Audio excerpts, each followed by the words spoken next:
Shalom à tous et à toutes. Alors aujourd'hui, nous allons parler du sujet d'un employé. Est-ce qu'on peut obliger un employé à finir son contrat jusqu'au bout?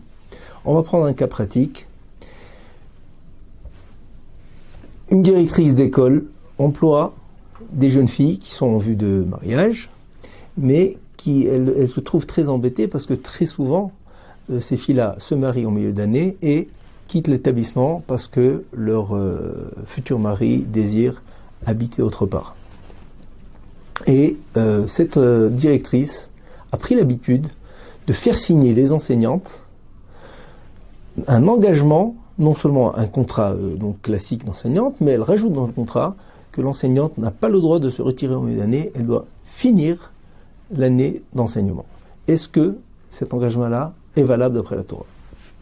Alors il faut savoir qu'il y a une halakha très intéressante qu'on retrouve seulement dans la Torah, qu'on ne peut pas obliger un employé à travailler même s'il y a eu un contrat ou un acte d'acquisition qui a été fait. On apprend cela du Pasouk, dans la parashat, à la fin de la parashat Béar. Il y a marqué Avadaihem, Kili ben Israël Avadim, Avadaihem.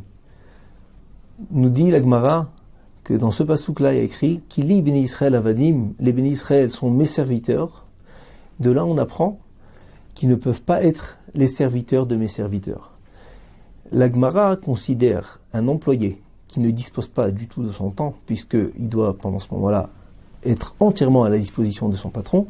On considère ça comme une certaine servitude. Donc la Torah nous dit que les béné Israël ne peuvent pas être les serviteurs de mes serviteurs. Donc ne peuvent pas être les serviteurs d'une autre personne. Et c'est pour cela que tout employé, d'après la Torah, peut se retirer quand il veut, il ne sera pas pénalisé. C'est la halakha de Avadaihem velo Avadim le Avadim. Mais il y a évidemment une exception à cette règle-là. Si le fait de se retirer va causer un tort à son employeur, là, cette halakha n'est pas valable, il n'aura pas le droit de se retirer, sauf s'il y a un honest, s'il y a quelque chose qui arrive, un cas de force majeure, imprévisible ni pour l'un ni pour l'autre, alors là, l'employé pourra se retirer. Dans le cas de cette enseignante-là, il est évident que de quitter en milieu d'année son poste d'enseignante, c'est sûr que ça cause un tort à l'établissement, ça cause un tort aux élèves, à la directrice. Mais Rivka, cette enseignante, se trouve dans un cas qu'on peut considérer, les poskim considèrent comme un cas de force majeure, puisque son futur mari l'oblige à changer, à déménager.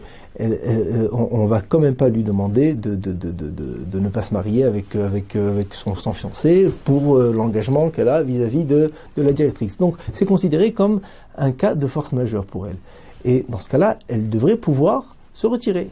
Mais on doit quand même préciser, comme on l'a précisé dans la question, elle a signé sur un engagement. Qu'est-ce qui se passe? Est-ce que un engagement peut attacher l'employé à son employeur? Eh bien, le Beit Yosef, Choshen Mishpat 333.1, ramène l'avis du Ritva qui nous dit que oui, un employé, c'est vrai que la Torah lui donne la liberté de se retirer quand il veut, c'est seulement dans le cas où il n'y a pas eu d'acte d'acquisition ou alors il n'y a pas eu d'engagement explicite de ne pas se retirer. Mais nous dit le Ritva, si en général on ne fait pas d'acte d'acquisition, on signe juste un contrat, ou alors on s'engage seulement de façon verbale, et que là il a fait en plus un acte d'acquisition, c'est pour montrer qu'il est prêt à s'engager encore plus, et il ne pourra pas se retirer. Dans ce cas-là, les choses sont claires. L'enseignante a signé un engagement de ne pas se retirer, d'après le Ritva, donc d'après le Beit Yosef, elle ne pourra pas se rétracter. Mais il faut savoir que le Shach 333.14 n'est pas d'accord avec le Beit Yosef, avec le Ritva, il dit non, c'est impossible, la Torah a donné une liberté au poël, à l'employé, on ne peut pas lui retirer cette liberté-là, il pourra, quand il veut, arrêter le contrat et évidemment être payé seulement jusqu'au moment où il a travaillé et il peut se rétracter. Mais rappelons quand même que sur place, le Chochmat Shlomo nous dit que le Shach n'a pas parlé dans un cas où il y a un tort qui est causé à l'employeur. Dans le cas où il y a un tort qui est causé à l'employeur, Même si, d'après les règles normales, comme on l'a cité tout à l'heure, l'employé peut se retirer puisqu'il se retrouve dans un cas de force majeure, mais s'il y a eu un engagement de sa part qui a été fait, là même le char est d'accord que puisqu'il y a un dommage qui est causé à l'employeur, il ne pourra pas se retirer.